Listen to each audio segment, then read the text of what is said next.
By the time Jerry had me back at the castle, I had settled down the best I could. Jerry was good at helping me talk this through and understand that the perfume that she-wolf wore was very pungent. Even he was shocked to smell it on him. I walked into the castle bleakly. I knew I had to face the wrath of Mum and Dad, and had not expected to run into either of them so soon. I had only just taken a few steps into the castle and was caused to stop abruptly when I was confronted by my mother, her hands on her hips and a scowl on her face.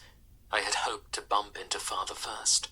He would have been a little more understanding of my plight. "Why are you here, son, and not out wooing your maid? I thought you were going to that Italian restaurant with your maid." She was angry at me. I think she thought I had done something stupid already, and I could not blame her, knowing how my reputation is causing so much heartache, and it is only first week since meeting my maid. Well, thanks to Suzette, I was sent away, because I had that bitch's scent on me. I growled back at my mother, something I had never done before.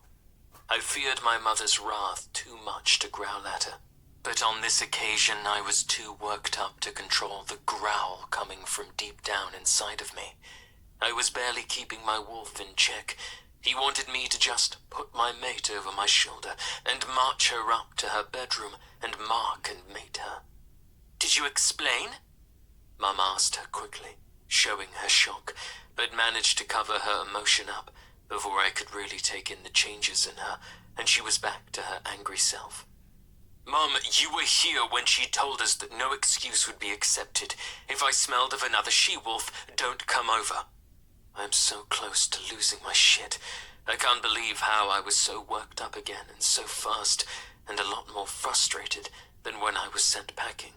And now I am also confused. I just want to go and get changed and sulk, and try to work out how to fix this. Wow, she really means business. You have to admire Heather's tenacity. And now you have got your work cut out for you. Dad said as he walked into the hallway, chuckling away at the conversation I was having with Mum. Yeah, she surely is sticking to her guns with this one. Mum agrees, nodding her head, and she thinks over what she could do to help fix this faster. Her pack is having a celebration party for Heather, having a royal member as her mate tomorrow. Alpha wanted tonight, but with you taking her out for a date, he put the party off till tomorrow. Dad says casually. Son, I suggest you show up at that party and hold her hand. I doubt she will fight you in front of her Alpha, and it will help your cause. Mum suggests eagerly. What time do I have to be there? I asked, thinking about my mate and how she might feel about me crashing her party. Come to my office, son. Let's phone the Alpha for a good time. Maybe ask if we can keep your arrival a secret. A surprise, so to speak. I followed Dad to his office upstairs and closed the door. Your Majesty, how may I serve you? Wow, that Alpha can kiss ass. I believe you are having a celebration tomorrow. Dad started. Yes, we are celebrating Heather finding a royal mate. Would you like to attend? He sounded excited at the prospect. That sounds lovely. I will bring Mason along too. What time would you like us to arrive? You can come early. See if we can sneak you in. That way you won't be swamped by our eager members trying to get close to you and Mason. You know how much they love the royals. Alpha cooed. I do remember the last time we had a party at your pack. Do they know the celebration is for Heather and Mason? Dad replies with a jovial laugh.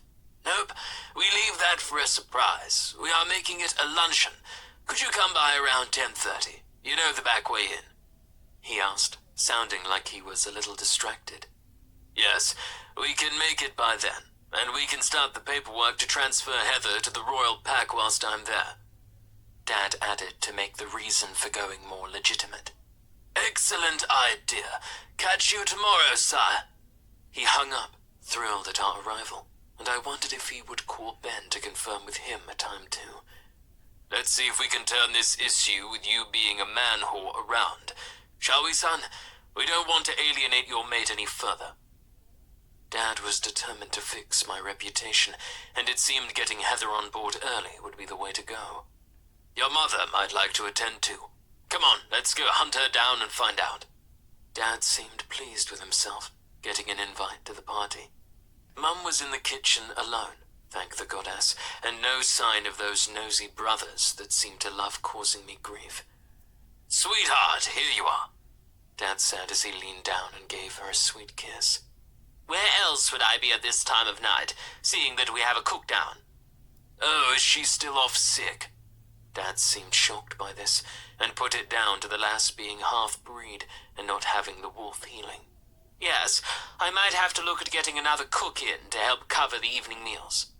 Talking of meals, how would you like to join Mason and me tomorrow for a luncheon at Heather's old pack? We are going to start the paperwork to transfer her here, and they have a little luncheon get-together. We have been invited to join. Mum's squeal was so loud, it had Michael running into the kitchen to see what the matter was. But when he saw Mum hugging Mason, he backed out real fast. Chicken, I thought, as I caught him just as he was backing out and gave him a smirk. He saluted me and disappeared out of sight.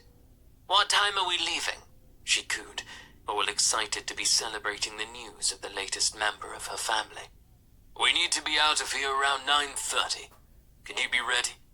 Dad joked with Mum, the lateness of dinner long forgotten. Easy. I'm not the one that likes to sleep in, she responded in jest back at Dad, and I think that was my cue to get out of the kitchen. Dinners will be ready in half an hour, Mason, Mum yelled at me as I ducked out of the kitchen.